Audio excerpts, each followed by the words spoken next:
Good morning, everybody. Those physically present and those remotely present. So as the title slide says, I'm talking about the state of the market and lessons learned. This is based on, I wear many hats in this field. One of them has been to run for 3 years. You don't hear over there? I have to talk louder. Or you guys have to eat more quietly. Or both. If you want to move closer, there's a seat right here. There's a seat back there. Please move yourselves around because we don't have a speaker. Really quietly. Yeah.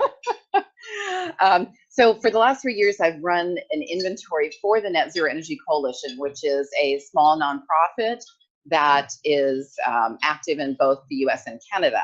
And the inventory is to do our best that we can to count the number of residential units that are zero energy plus or minus in the two countries and characterize them in various ways so that we can start to understand what is happening in this market.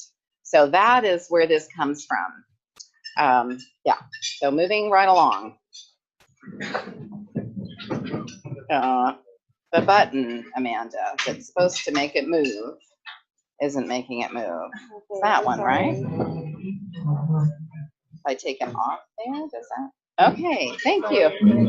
No, okay. All right, so there's my table of contents. This is as much to help me as it is to help you. So we're going to cover a few things, some of the numbers from the inventory, and then some of the more qualitative lessons learned. Pipe down and back. Can I what? Oh, okay. So I'm now on the table of, maybe I'll just say click. Yep. Something like that, that really high tech there. Okay, yeah. So anyway, there's a bunch of qualitative information that I've also gleaned both through the inventory and research that I've done on various other projects, and including one for Will Vincent, his Descent, who's sitting here in the front row. So this is in a sense, a mishmash of multiple research projects. Okay, click. All right, the numbers. I don't know what number it is. Okay. Yeah. Yeah. And try not to eat too much food right now, so you can eat in between presentations as best you can. I know. That's really rough, right? Okay. Or you could all take your forks and go bang, bang, bang, bang, bang, bang all at once, right? That'd be fun. Okay. Yes. And this would be the time to do that because this is the exciting news. We are going exponential with the zero energy homes. We had 33% growth from 2015 to 2016, 70% growth from 2016 to 2017. Mind you, the numbers are still really, really tiny in comparison to the whole body of housing. Really, really tiny. And I've been asked, well, what percent is that of all homes? I can't even answer that because the stats that are available through things like the US Statistical Abstract are, for example, for housing starts. We're not counting these as housing starts. It's just what's present, I'll talk a little bit more about this, but we look at projects in 4 different phases. So if they're in planning, in design, under construction, or completed. So all those are included in these gross numbers. And we do have various ways the numbers are parsed in the report that we published, which is available on the Net Zero Energy Coalition's website. I'm not going to go into all the ways that this is sliced and diced here and now. But right now, just to say, these are just sort of big picture numbers, and we're not able to look at them in the same way that US housing stats are tracked specifically. But it's so tiny, it's almost irrelevant anyway. We're getting there. Okay, so those are the big numbers. And by the way, most of the numbers that I will show you exclude the planned category because somewhat arbitrarily we said, well, projects that are planned, maybe they're going to happen, maybe they're not, right? Planning is that very fuzzy thing. Once they're in design, that means some resources have been committed to them. And then we are including them again in the gross numbers. So that's why you see on this slide, the box to the right that says plus 33,000 some odd additional units in planning. So the major stats here, the 13,906 units are projects that are in design, in construction, or completed. Okay. Would you define zero energy? Absolutely not. Scott asked if I would define zero net energy. I will say how it is defined for purposes of this project is very broad. So, and we include things that are within, let's say, about 10% of zero net energy in either direction. We've got 4 performance categories, or is it 3? I guess it's 3 now.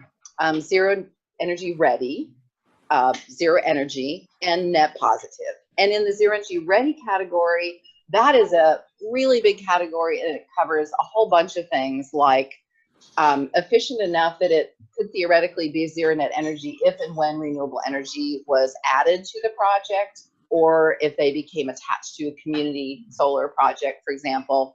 It includes projects that may have PVs, but maybe not quite enough to be zero energy. Maybe they have room for more. I should also add that the inventory is based solely on self-reporting. So we provide these definitions, and then when people enter the data about their projects, they have to tell us how their project is categorized based on the definitions we provide. So these are not verified in any way. So people could be blowing smoke. We don't know that. We assume most people who work in this field are doing it because they care about it and are as authentic as they know how to be with the information we give them. So, but we include that whole spectrum of performance because philosophically, we're interested in that body of work because it's all moving us in the right direction. So it's not so important in this context if it's not quite zero energy or maybe more. We also don't care if they're using net zero site, source, cost, emissions, TDV, peak. We don't care. Any of those definitions, whatever you happen to be using in your context, fine.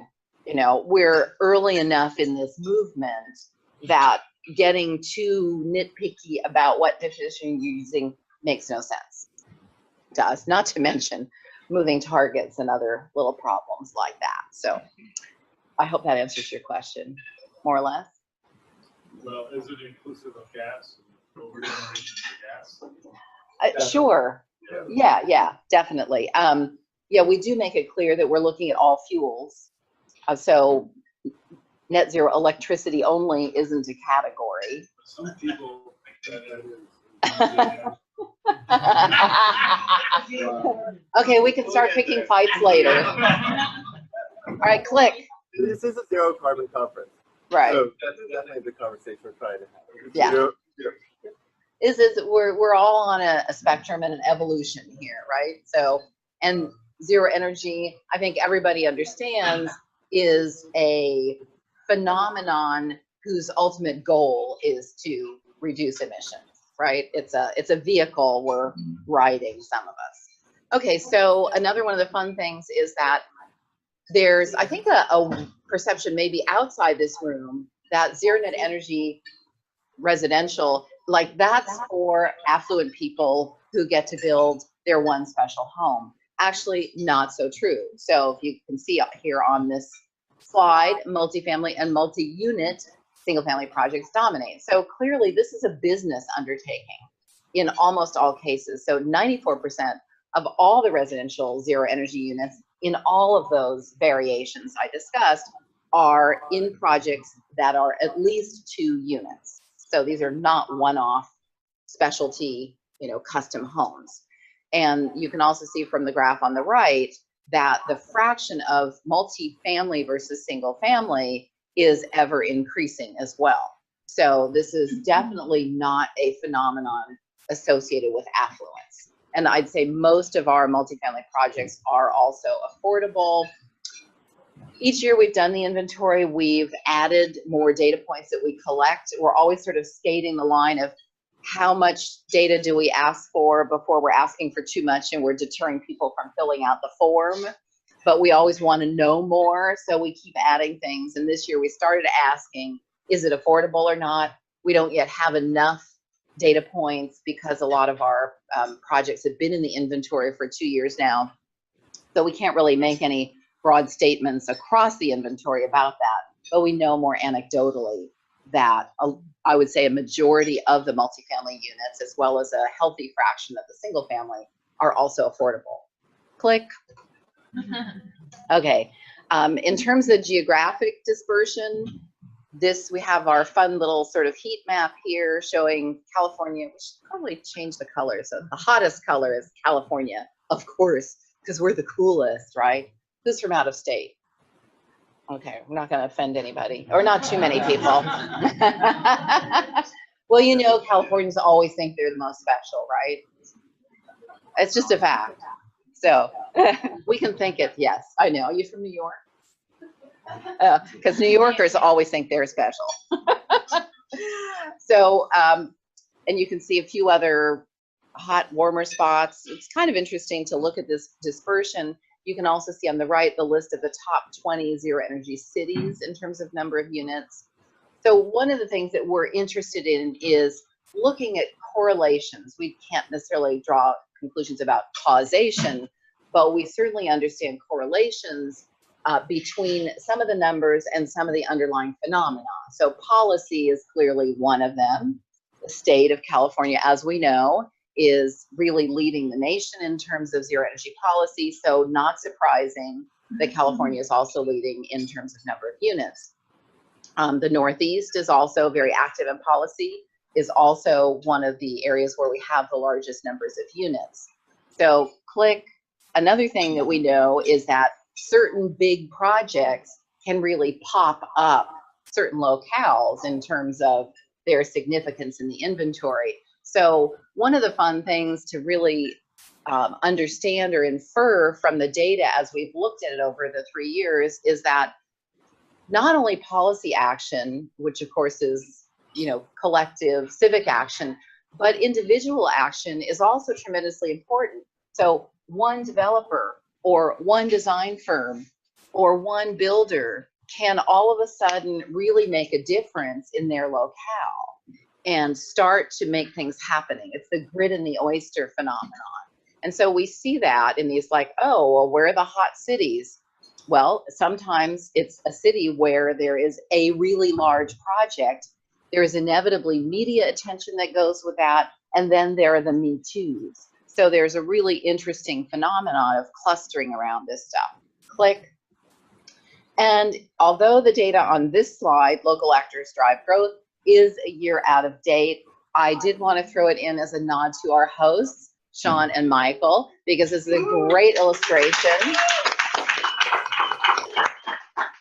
of the effectiveness of local action and how Redwood Energy has had their hand in probably more individual units than any other single actor in the country.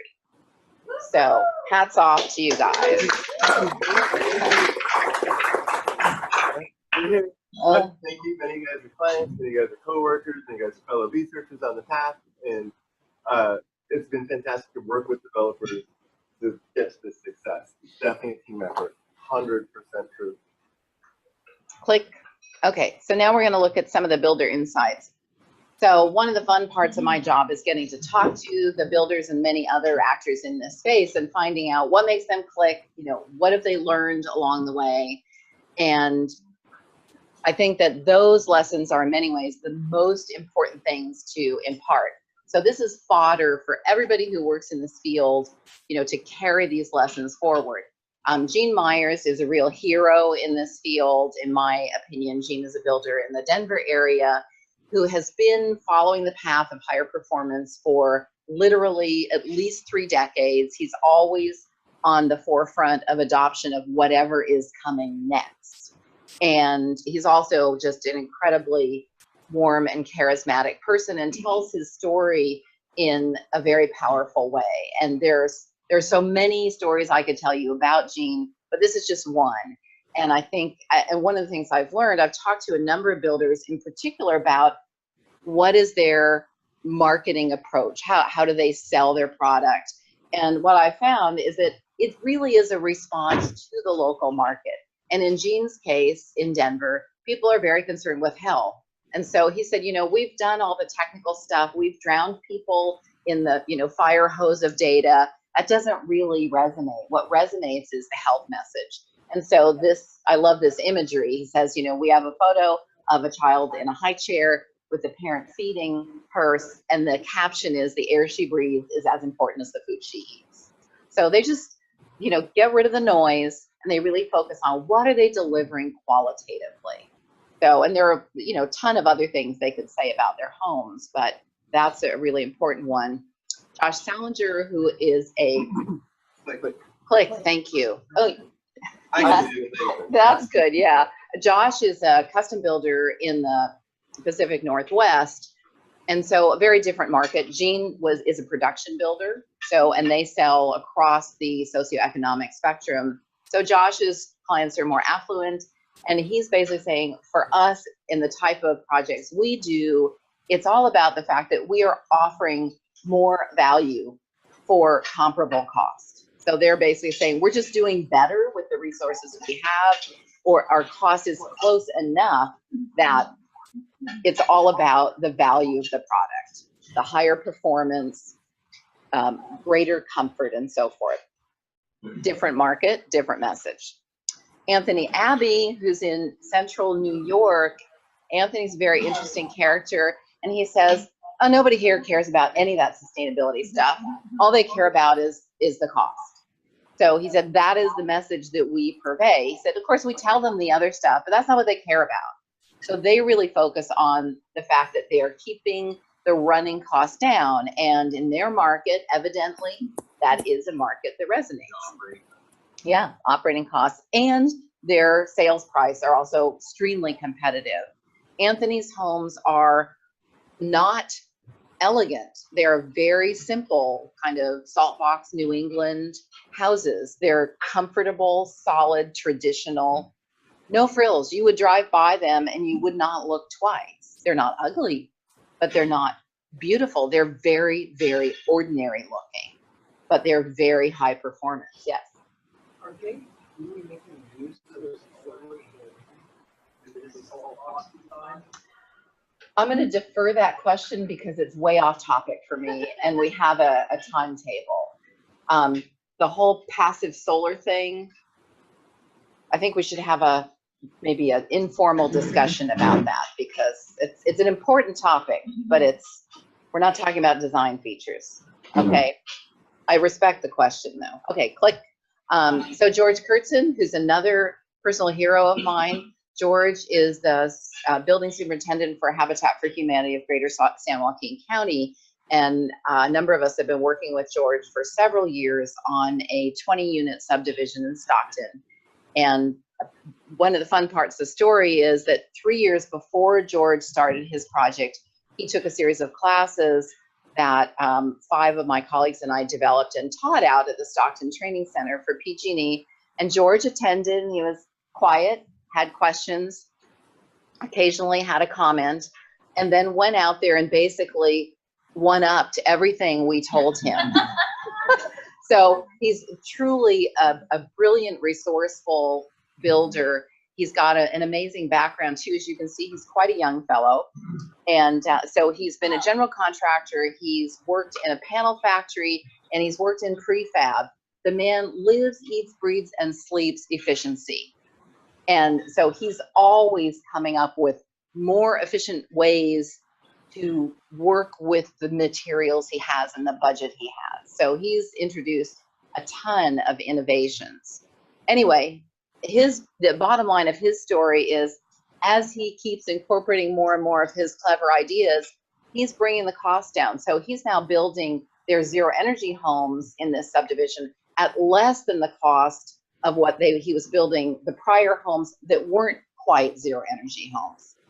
What's not to like about that? Click. Okay, excuse me, Brandon DeYoung is another Central Valley builder. My favorite part of Brandon's message is that he's a production builder. They're kind of a move-up builder. And he's basically saying, look, the transition to electric, all electric, is just a matter of time. We are headed that way. Right now, they're offering some electric options. I think he even said that, yeah, that they offer the gas fireplace. A lot of their buyers just say, no, we don't need that. Love hearing that. So he's basically saying we're not quite ready to commit our entire stock to all electric, but we see that on the horizon and we are moving in that direction. Click. Okay.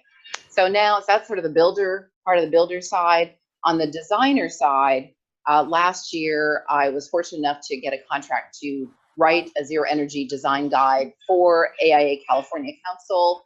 It was sponsored by PG&E, and in the process put together sort of the most important things from the design perspective. And it was a really interesting exercise to go through. I'm trained as an architect myself, and but to really sort of boil it down and say, okay, but what really are the three most important things? And what I came up with, thermal enclosure, that's not going to surprise anybody. Efficient systems, not going to surprise anybody. Solar roof. Now, some of you might go, solar roof, okay, that's not so important. But it really is, because we work backwards when we're thinking about this. If you're going to do zero energy, and if that means on-site solar, I'm not talking about the larger community equation and zero carbon as a society that we're heading for. And yes, solar roofs will become less important for individual buildings. I fully acknowledge that. But if you're going to have solar on-site, you have to be thinking about the roof from the beginning. Click. Okay, and that means keeping track of your numbers. So you have to start out by knowing how much space you need for certain stuff. And as you guys probably know, for zero energy, some equipment maybe takes more space than you're used to having. And again, you need to know how much space you need on your roof or how much your load is about to be. So we're working back and forth between the design and the numbers all the time with this. And again, energy models aren't gospel, but we're using them as indicators. We're looking at relative performance. So these are really important things to track. Okay, click. Tip number 3, give your construction documents teeth. Okay, every project I've worked on where something has gone south, which is almost every project, realistically, it's because whatever people were trying to do, somehow or other, they failed to embody it in the construction documents. That's not the only possible screw up, but it is where the problems start. Because if you get it in the construction documents and it doesn't happen in the field, oh, by the way, this is a contract. We call it a contract, right? And so if you have it in a contract, at least you have recourse of remedy. If it's not in the contract, forget about it. You can bellyache till the cows come home and you have no recourse. So that is my lecture on that subject. Click. Okay, and then finally, builder tips. We're going to run through this. This is really, in a sense, reiterating some of these other things. But basically, it's accepting the reality that you can do a super efficient home, which is the really smart thing to do, and then you're going to have more design flexibility, and it's going to require less PV or renewable energy to get to your goal. Or you can say, well, we don't really want to bother with changing our design too much, so we're just going to kind of fix certain things. The less you pay attention to efficiency, in other words, if you're reluctant to touch your design, it's going to cost you more and you're going to have less design flexibility. This is a reality everybody has to accept. Click. Common pitfalls. Again, what are the 3 biggest problems we found? Oh, we don't want to update the design. We're just going to applicate solutions. The construction document gap, I've already talked about, and defaulting to standard practices. Trades are always under time pressure, always under bid pressure. It's really easy to default, so you have to really be on top. Click. Okay, getting everybody on board early. This is a fun graph. I don't have time to really describe it, but the point of this is to say that midstream changes or later are really problematic. So we want to push the as much of the design and construction thinking as early in the process as possible, because that is the most efficient way to go. And I'm done. Thank you very much.